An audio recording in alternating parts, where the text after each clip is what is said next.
որևէ հիմնավորում, որևէ տվյալ այն մասին, որ Արշակ Սրբազանը կատարել է ենթադրյալ հանցանք չկա։ Կա ենթադրություն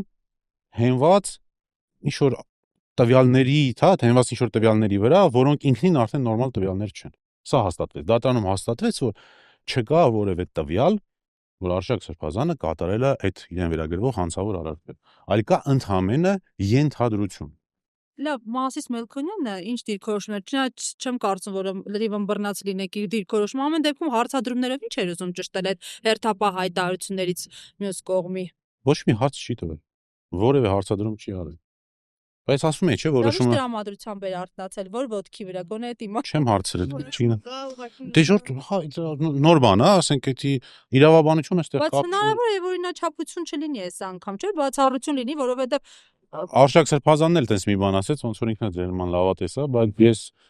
որպես ճանաչող, որպես փաստաբանությամբ մի քանի ժամ, մի քանի տարի զբաղվող ըստ ասում որ չկա տես բան։ Իսկ ո՞նց է իրան զգում, որովհետև տարբեր շրջանակներից տեղեկություններ ունենք, որ ինքը առողջական խնդիրներ էլ ունի։ Այս պահին ինքը ո՞նց է իրան զգում։ Շատ լավ է այս պահին,